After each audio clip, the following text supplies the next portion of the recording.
बुद्धि को परमात्मा चिंतन से इतनी बलवान बनाओ कि अपनी इंद्रियों के द्वारों से घसीट कर उसे भगवान में स्थित करो। हर इंद्रिय द्वार बंद, अंतर्मुख इंद्रियों को करके परमात्मा चिंतन में लग। शून्य स्वेव अवकाशेषु, एकांत स्थल में कुछ देर बैठने का अभ्यास करना चाहिए। एकांत सुखमास्यताम, 24 घंटे में 48 मिनट का तो रख ही लो शांत एकांत। अपने कमरे में शयन के समय आधा पौन घंटा अगर आप निकाल पावे, बड़ा आनंद आएगा। 24 घंटे आप सेवा दिनचर्या में लगे, आधा घंटे निकाल लो या 48 मिनट शांत बैठ लो। बिल्कुल कोई माला नहीं, कोई क्रिया नहीं, बिल्कुल आप इस बात को देखना करके शांत बैठो। पहले बैठ जाओ, अब देखो आपका मन कहां है, तत्काल देखिए। जो ही शांत बैठे, अब है कहां? जो सामने रूप आ रहा है, चाहे वो वस्तु हो, व्यक्ति हो, स्थान हो, उसमें तुम्हारी ममता है, उससे तुम्हारा संबंध है। वस्तु, व्यक्ति, स्थान नहीं। प्रभु आ रहे हैं कि संसार का कोई वस्तु, व्यक्ति, स्थान आ रहा है। यदि कोई संसार का वस्तु, व्यक्ति, स्थान आ रहा है तो तत्काल उसमें भगवत भावना करो, या वहां से हटा के तत्काल अपने गुरु मंत्र में लगाओ, शांत एकदम बैठो। अब उस समय जांच करो कितनी बार किसका रूप आया, प्रभु का कितनी बार आया, संसार, और जिसका जितनी बार आया उससे अधिक नंबर देखिए कि 5 बार तो उस पुरुष का आया, 5 बार उस स्त्री का आया, और एको बार प्रियाजू का नहीं आया। इसका मतलब अभी प्रियाजू में हमारा मन नहीं लगा, अभी यहां स्त्री पुरुष में, वस्तु में, व्यक्ति में, स्थान में लगा।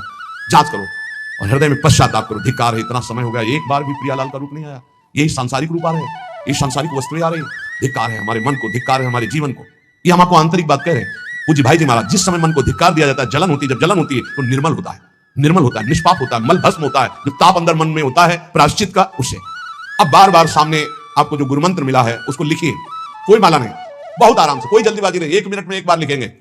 यहां कोई संख्या नहीं बोल रहे, यहां कोई आपको नहीं कि 108 बार करना है कि 50 बार करना, 5 बार करोगे, 5 बार आराम से लिख रहे, शांत बैठे, खूब आराम से। बढ़िया रा, बहुत बढ़िया धा, राधा राधा राधा। आप देख लीजिए, अब ये भाग जा रहा है, पकड़ो कहां भाग के जा रहा है। इस वस्तु से क्या संबंध है, इस व्यक्ति से क्या संबंध है, कितनी बार इसको छुआ है, देखा है, भोगा है, मिले हैं, सूंघा है, कितनी जन्मों में। धिक्कार तुझे मन, जो तू राधा नाम को छोड़कर, प्रियाजू के इस अमृत में नाम को छोड़कर भाग रहा है, फिर उसे लाओ नाम में, फिर लाओ नाम में। आप देखिएगा एक दिन उसी रा और धा के बीच में प्यारी जो और प्यारे जो मुस्कुराते दिखाई देंगे, देख लेना। एक समय 24 घंटे में ऐसा निकालो जिस समय आप अपनी अंतःकरण की वृत्ति को बार बार बाहर जाते हुए घसीट कर अंतर में लगाओ। हर समय साधन में लगो, लेकिन एक समय इतना साधन कर, जो गृहस्थी में हम कह रहे हैं 10 मिनट शुरू करो भाई, 10 मिनट से 10 मिनट शांत होकर बैठ जाओ। 10 मिनट बैठने में क्या परेशानी, उस समय जांच करो, जहां जहां मन जाए वहां से हटाकर नाम में लगाओ। बार बार सुंदर स्वर्णिम अक्षरों से नाम लिख रहे, रंग बिरंगे अक्षरों से, रा और रंग से, बड़ी आ की मात्रा और रंग से, धा और रंग से, बड़ी आ की मात्रा और रंग से, ऊपर कैसे खेलो, मन को खिलाओ, राधा नाम ने खिलाओ, डुबाओ इसमें। आप देख लेना, हमारी बात को समझ लो। केवल ये वो बात कह रहे हैं जो आपको प्रियाजू के रूप के ध्यान में डुबो देगी। यही राधा नाम रूप प्रकाशित करेगा। तेरो रूप कहे तो नहीं आवे, श्री हरिवंश कछुक जस गावे, वो रूप ही प्रकाशित कर देगा। तो कह रहे शून्येष्वेवावकाशेषु, एकांत स्थल में जहां आपको विक्षेप न पड़े। ऐसी वृत्ति के समय अगर आपको कोई शोरगुल सुनाई दे रहा हो, आपका अभ्यास दृढ़ नहीं, तो एक रुई को ऐसे कपड़े में करके, महीन कपड़े में 2 बना लो, ऐसे लगा लो, कान में लगा लो, आवाजें नहीं जाएगी। अब ध्यान करो, देखो साधन की प्रणाली। और जब अपने साधन की बात होती है ना, तो आप हजारों अलग अलग आवाज करो, तो हमें बस इतना समझ में आएगा कि चिड़िया चहचहा रहे हैं, आवाजें निकलनी, बस हमारे लक्ष्य में कोई अंतर नहीं पड़ने वाला। और अगर डूबना हो गया तो आवाज भी खत्म, श्रवणेंद्रिय होते हुए भी शोरगुल नहीं सुनाई देगा। पर प्रारंभिक दशा में ऐसा चाहिए। अगर आपको बार बार विक्षेप हो रहा हो, विक्षेप तो इतना कि घड़ी का टक टक भी बर्दाश्त नहीं होता, मन है ध्यान में बैठे ना, वो पहली बार खिड़की खुला है, खिड़की खुला है, खिड़की, अब उठो, पहले खिड़की बंद करके आओ। ये इसको बैठते ही देख लो कि कोई ऐसा प्रश्न तो नहीं कर रहा कि हम कोई बात हो, उसको निपटा दो पहले। हम सबसे पहला काम करते थे, अगर राधा वल्लभ जी के दर्शन करने जाने हो, हमें इत्र खरीदना, तो सबसे पहला काम हम इत्र खरीदेंगे। क्यों? ये दर्शन नहीं करने देंगे, इत्र खरीदना है। बार बार कहेगा इत्र, हमें दर्शन में नहीं डूबने देगा, तो पहले हम वो काम सब कर लेते थे जो राधा वल्लभ जी के दर्शन के बाद कर रहे हैं। अब दर्शन में तो केवल दर्शन। ऐसे ही जब हम ये जो 20 मिनट, 30 मिनट, 40 मिनट समय की बात करें, इसमें जब आपको समय देना हो तो कृपया मन के लिए कोई काम मत छोड़ना, वो बिल्कुल फुर्सत वाला। इसलिए हम कह रहे हैं सोने जाने के समय, कि अब हम शयन करने जा रहे हैं, उस समय आप समय दीजिए। और अगर ये पहले ही बार में कह दे कि अमुक अमुक अमुक, तो तुरंत सुधार दीजिए, नहीं पूरे ध्यान में वही चलाएगा। वो बहुत ही विघ्नकारी रहता है जब तक निर्मल नहीं हो जाता। और जिस समय नाम पकड़ने लगता है, ऐसा आनंद आता है कि केवल रोने का मन करता है। आप इसको करिएगा जरूर, एकांत स्थल पे करिएगा। और जब ये करने विघ्न करे तो कान में श्रवण होता रहता है शोरगुल। तो ये हमने किया है प्रारंभ में, रुई में ऐसे, और एक महीन कपड़ा का बना के ऊपर कपड़ा से और ऐसे खूब ठास के भर ले, अब आवाज चली जाएगी, अब अंदर राधा राधा राधा, आनंद आएगा। ये प्रारंभिक है, आगे चल के इनकी जरूरत नहीं पड़ती अंतर्मुख होने पर। तो एकांत स्थल में जब इस तरह से साधना की जाती है तो उपासक का चित्त भगवदाकार होने लगता है। कह रहे हैं वही सच्चा सन्यासी है। वाग्दंडः कर्मदंडश्च मनोदंडश्च ते त्रयः यस्यैते नियता दंडा स त्रिदंडी महायतिः। श्री दत्तात्रेय जी महाराज कह रहे हैं वाग्दंड, जिसने वाणी को वाग्दंड मौन में स्थित कर दिया। वाग्दंड ये प्रपंच की वार्ता नहीं बोलनी, भगवत वार्ता केवल बोलनी। वाणी को दंडित करो। ये बहुत चटर चटर प्रपंच की बातें करती, नाम जपने में इसको थकान लगती है, प्रपंच की बातें करने में नहीं। इसलिए इसको मौन के द्वारा वाणी को शासन में रखो, या तो भगवत चर्चा या मौन। दूसरा कर्मदंड, जो सन्यासी होता है वो निष्कर्म अवस्था की तरफ बढ़ता है। प्रापंचिक कर्मों को करते हुए भगवान नाम स्मरण करके यदि कर्म समर्पण कर दिया जाए तो वही गति प्राप्त होती है। ये तो सर्वाणि कर्माणि मयि सन्न्यस्य मत्पराः, प्रापंचिक कर्म है, व्यापार, नौकरी आदि नाना प्रकार के। लेकिन इन कर्मों को भगवत स्मरण करते हुए किया जाए, भगवत समर्पित कर दिया तो वही गति प्राप्त होती है जो निष्कर्म अवस्था को प्राप्त सन्यासी की होती है। 3 दंड होते हैं, वाग्दंड और एक होता है कर्मदंड, शरीर को निश्चेष्ट रखना, निष्क्रिय रखना, और मनोदंड, मन को निसंकल्पित रखना, कोई संकल्प न बनना। इसे संन्यास भाव को प्राप्त महापुरुष की अवधूत स्थिति तक पहुंचने का रास्ता है। वाग्दंड, कर्मदंड, मनोदंड। वाणी को मौन के द्वारा, शरीर को निश्चेष्टता के द्वारा निष्कर्म स्थिति के लिए, और मन को निसंकल्पता के द्वारा, कोई संकल्प न बनावे, ऐसा का ऐसा, ऐसा नहीं, जैसा प्रभु जब चाहे जैसा, हमारा कोई संकल्प विकल्प नहीं। वाणी से भगवत चर्चा, शरीर से भागवती कर्म, नहीं तो संसारिक विरत बहुकर्मा, निरत निरंतर सज्जन धर्मा। अब एक परम धर्म की बात का वर्णन कर रहे हैं। गृहस्थ धर्म में जैसे है, या जिनके पास बहुत अर्थव्यवस्था है, उनको चाहिए कि गौ सेवा से बहुत जल्दी शरीर पवित्र होता है, हृदय भी पवित्र होता है, और गोविंद भी प्रसन्न होते हैं। यदि गावः प्रदक्षिणेर कार्या वंदनीया ही नित्यशः मंगलायतनम दिव्याः सृष्टास्पेता स्वयंभुवा। यदि गाय घर में पाली जाए या गौशाला खोली जाए और गौओं की सेवा की जाए, जिनके पास अर्थ है, भाव है, भगवान स्वयं श्री कृष्णचंद्र जी ने गौ सेवा स्वीकार की, गौवें चराई। गौओं की परिक्रमा करने से, जैसे आप प्रभु के बिहारी जी के मंदिर की 4 परिक्रमा करें तो जो फल आपको मिलेगा वही गाय की 4 परिक्रमा कर ले तो आपको प्राप्त हो जाएगा। गौ की प्रदक्षिणा से, गावः प्रदक्षिणी कार्या वंदनीया ही नित्यशः, जो रोज गाय को प्रणाम करता है और गाय की प्रदक्षिणा करता है तो भगवत प्रदक्षिणा का उसे फल प्राप्त होता है। जहां गौएं विराजमान होती हैं वो बड़ा पवित्र दिव्य तीर्थ स्थल माना जाता है। गौएं जहां विराजमान रहती, गौशाला में भजन करे तो कई गुना बढ़कर के प्राप्त होता है। स्वयं ब्रह्मा जी ने गौओं को दिव्य गुणों से विभूषित बनाया है। अप्यागाराणि विप्राणाम देवतायतनानि च यद गोमयेन शुद्ध्यन्तिम किम ब्रूमो हृदिकम ततः। गाय के गोबर से जहां लेपा जाता है वहां जिस देवता का वाहन करोगे वही देवता का विराजमान हो जाएगा। अपवित्र भूमि में भी यदि गाय के गोबर का लेप कर दिया जाए तो परम पवित्र मानी जाती है। गाय बहुत पवित्र, जहां वो बैठती है, जहां वो मूत्र त्याग करती, गोबर त्याग करती, वो स्थान तीर्थ तुल्य पवित्र माना जाता है। भगवान जब गाय के पीछे पीछे चलते तो गोरज उड़कर उनके मस्तक पर विराजमान होती, उनके मुखारबिंद पर विराजमान होती। बाल गोविंद के अनिष्टों को दूर करने के लिए गाय के पूंछ को उनके ऊपर ऐसे झाड़ा देती थी मैया। जब गुरुमंत्र वैदिक सिद्धांत से दिया गया था पहली बार तो पंचगव्य पिलाया गया था। गोमूत्रम गोमयम क्षीरम दधि सर्पिस तथैव च गवाम पंच पवित्राणि पुनंत सकलम जगत। कितना भी बड़ा पापी हो, अगर पंचगव्य पिलाया जाए तो वो वैदिक मंत्रों को स्वीकार करने लायक हो जाता है, पवित्र हो जाता है। पंचगव्य में 5 चीजें गाय की होती है, गाय का मूत्र, गाय का गोबर, गाय का दूध, गाय का दही और गाय का घी। ये 5 मिलाकर पंचगव्य पिलाया गया था। पहली बार जब वैदिक मंत्र दिया गया था तो पंचगव्य बनवाया था गुरुदेव भगवान ने सन्यास, और वो पिलाया था। ये पंचगव्य पिलाने से अपवित्रता का नाश होकर पवित्रता का संचार होता है। इसलिए धन्य है उनका जीवन जो गौ सेवा परायण है भगवत भाव से, गाय में साक्षात भगवान का भाव रखकर गौ सेवा करते हैं।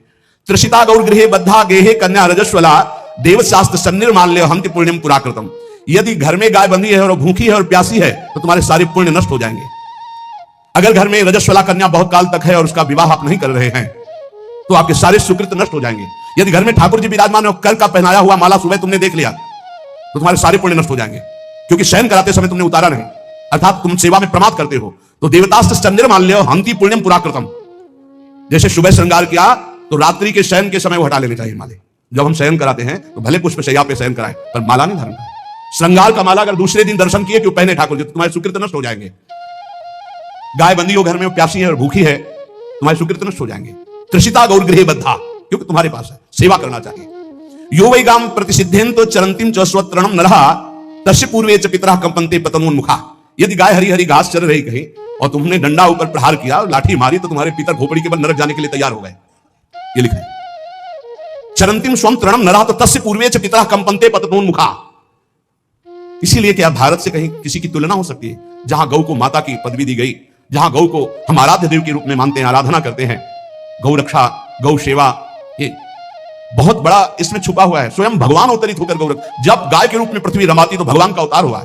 बड़ा विचित्र समय आता चला जा रहा है कि अब आधुनिक यंत्रों की ऐसी सेवाएं हो गई बड़ी बड़ी कि अब ना बैल की जरूरत है और ऐसे दूध की महंगाई बन गई कि अब देसी गाय 2 लीटर 3 लीटर 4 लीटर और ऐसी ऐसी कि 20-20, 25-25 लीटर दे तो कौन देसी गाय को।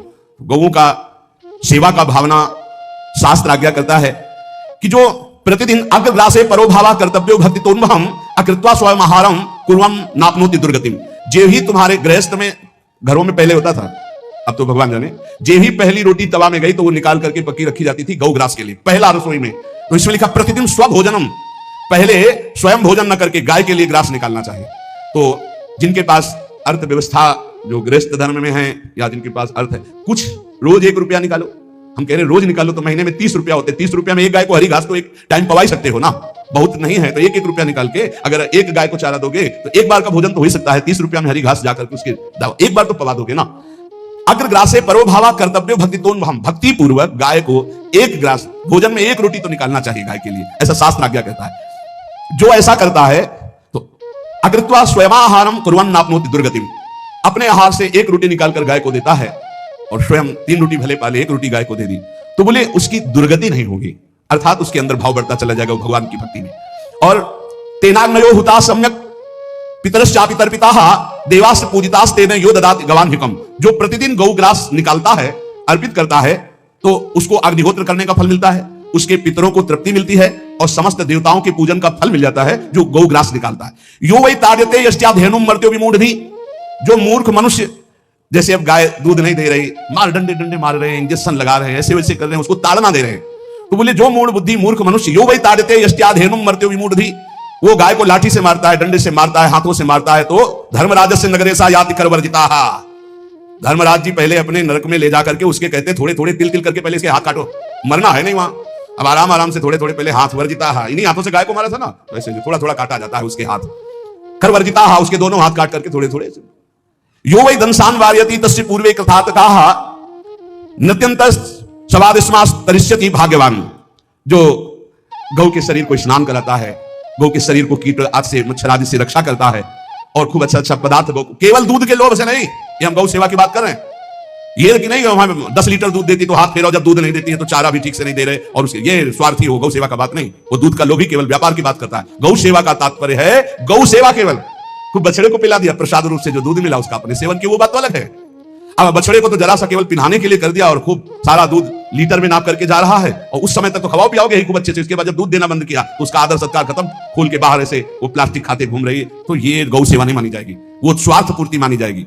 जो सदैव गौ सेवा करता है, उसके डांस मच्छर हटाता है, स्नान कराता है, पीठ में हाथ फेरता है, उसके पूर्वज जो पितर होते हैं वो नाच पड़ते हैं, उनका मंगल होना शुरू हो जाता है कि हमारे वंश में गौ सेवक पैदा हुआ, बड़ा भाग्यवान है और वो गौ के द्वारा हमें तार देगा, ऐसा भाव। गौ सेवा हमारे सनातन धर्म में बहुत बड़ा स्थान गौ सेवा का है। पर एक बात ध्यान रखें, इन सब सेवा का फल है भगवान के चिंतन में निरंतर वृत्ति डूब जाए, हमारी एक एक वृत्ति एक एक क्षण भगवान के चिंतन में डूब जाए। अगर नहीं तो हम आपको उत्तर दे रहे हैं, कल प्रश्न हुआ था कि क्या गौ सेवा के बिना मुक्ति मिल सकती है क्या? क्या महाराज नृग जैसा कोई गौ सेवक हुआ है दानी? भागवत में पढ़ लेना, करोड़ करोड़ गायों को, करोड़ों गौशालाएं थी, एक को नहीं, इसलिए कह रहे हैं करोड़ों शब्द कि आप उसको कोई ज्यादा ना समझें। पृथ्वी के कोई भूमि के कण गिन सकता है, बारिश की बूंदे गिन सकता है, लेकिन महाराज नृग की गौएं जितनी दान की गई वो गिनी नहीं जा सकती थी, ऐसा वर्णन आता है। अरबों अर्बुद गौओं की सब स्वर्ण से अभिषिक्त करके ब्राह्मणों को दान करना, इतने बड़े गौ सेवक, इतने बड़े दान करने वाले। एक चूक हो गई, ना दान लेने वाले तपस्वी ब्राह्मण की गाय किसी अन्य ब्राह्मण को दान कर दी, और वो ब्राह्मण ने जब गाय देखी बोले मेरी गाय चुरा ली, बोले महाराज नृग ने दी, महाराज नृग से कहा मेरी गाय है, तो उनका गौशाला में आ गई होगी, आपको 10,000 गौएं देते हैं, आप अपनी गाय, बोले मैं प्रतिग्रह नहीं लेता, जिसने दान लिया था उसने कहा गाय यही लेके जाऊंगा, तो उनका आप गाय छोड़ दीजिए, आपको 10,000 गाय देते, बोले नहीं लूंगा, बस अनजाने के अपराध ने गिरगिट बना दिया था, कुएं का गिरगिट। पर भगवान बड़े कृपालु हैं, गौ सेवक थे, इसलिए गोविंद द्वारिकाधीश जी ने उनका उद्धार किया। सब साधन का फल है अच्युत भावना से युक्त होकर, भगवत भावना से युक्त होकर निरंतर भजन करते हुए सेवा परायण रहो, चराचर जगत की सेवा परायण रहो। भजन करना ही सबसे बड़ा परम धर्म है। हम सब सेवाएं करें जगत की, लेकिन अंदर से राधा राधा राधा, गोविंद गोविंद गोविंद गोविंद, आनंद आ जाएगा। तन से सेवा करो, मन से भगवान की चिंतन, माम निस्मर युद्धते, भगवान की चिंतन में रहो। सेवा और व्यापार में अंतर होता है। गौ सेवा के बहाने से धन का जो दान लेना है और उसका अपने में प्रयोग करना, मैं पितरों सहित नरक जाना है, लिख लो। गौ सेवा के बहाने से दान लेना और उसका अपने परिवार के सुख में पैसे का प्रयोग कर देना या अपनी वासनाओं की पूर्ति में लगा देना, आया गौ सेवा के लिए और आप प्रयोग कर रहे हैं गाड़ी घोड़ा नाना प्रकार के सांसारिक भोगों में, तो लिख लो पितर सहित तुम्हारे नरक जाएंगे, क्योंकि गौ सेवा के लिए आया है। गौ सेवा का धन सिर्फ गौ सेवा में ही लगना चाहिए। आप गौ सेवक है, दूध पान कीजिए, रोटी खा लीजिए, लेकिन गौ सेवा का अर्थ आप अपनी वासनाओं की पूर्ति में, अपने मनोरंजन में या अपने मन के संकल्प भावना में नहीं पूरी कर सकते। गौ सेवा के लिए ही पूरी कीजिए। गौ के वास का निर्माण, गौ के भोजन की व्यवस्था, वो दूध दे ना दे, वो कैसी भी अवस्था में हो, उसकी सेवा पर रहता, उसके लिए सेवक रखना, सेवकों को भी सुख प्रदान करना, लेकिन स्वयं कभी गौ के सेवा के लिए आए हुए धन का स्वयं के लिए भोग न करना और निरंतर भजन में रखना, उसे परम पद की प्राप्ति हो जाएगी। इसलिए हमारे सनातन धर्म में गौ सेवा का विशेष महत्व है और इस महत्व को सबको स्वीकार करना चाहिए। यदि आप गौ पालन स्वयं नहीं कर सकते तो 4 लोग मिलकर के, क्योंकि आज जो गायों की व्यवस्था वो बड़ी दयनीय हो रही है। दयनीय इसलिए हो रही कि दूध की अधिकता के चाह रखने वाले भैंस रखते हैं या विदेशी गाय रखते हैं। अपनी भारतीय जो देसी गाय है वो उतना अधिक नहीं देती कि 40 लीटर 30 लीटर 25 लीटर, बहुत अधिक देगी तो 5 और 8 लीटर। देसी शुद्ध गाय अपनी जो है वो 8-10 लीटर, बहुत जब व्यवस्था हो। नहीं तो अपने गांव में तो देखा है तो 2.5-3 लीटर से ज्यादा नहीं देंगे, 1.5 लीटर इधर 1.5 लीटर उधर, या बहुत हुआ तो 2 लीटर 2 लीटर, पर वो स्वर्णिम दूध होता है। जो दूध की चाह रखने वाले जन थे अब वो गायों को नहीं रखते, देसी गायों को कोई बिरला ही रखता है। अब पहले बैलों की जरूरत होती थी, गाय बछड़ा दिया तो आनंद होता था कि किसानी के काम में। अब तो ट्रैक्टर है तो बैलों की जरूरत नहीं। अधिक दूध के लिए अरे अब तो पशुओं की जरूरत नहीं, केमिकल से दूध बन रहे हैं टैंकर के टैंकर। तो फिर हमारी जो गायें हैं उनकी बड़ी दुर्दशा हो रही है। तो हमें चाहिए कि जो गृहस्थ जन हैं, धनी मानी जन हैं, या जिनके पास शरीर व्यवस्था, बौद्धिक स्तर, सेवा परायण, अर्थव्यवस्था, वो थोड़ा 4 गाय की व्यवस्था करके उनकी सेवा करें, क्योंकि हमारे सनातन धर्म का स्वरूप है जहां मां पदवी दी गई है गांव को, गौ माता कहा गया है। गौ में समस्त देवता विराजमान है। गौ का बहुत बड़ा महत्व वर्णन किया गया धर्मशास्त्रों में, यहां तक कि जब कोई ऋषि नाराज होता था तो आगे गाय करके जाया जाता था तो क्षमा हो जाती थी, गाय को देखते ही वो क्षमा कर देते थे। बहुत महिमा वर्णन की गई है गौ की। इसलिए जिसको भी अगर नहीं अर्थव्यवस्था है तो एक रोटी तो निकाल सकते हो ना। तुम्हारी रसोई में रोटी बने तो पहली रोटी निकाल लो और आसपास जहां गाय बंधी हो तो उसको दे आओ जाकर, तो कम से कम धर्म का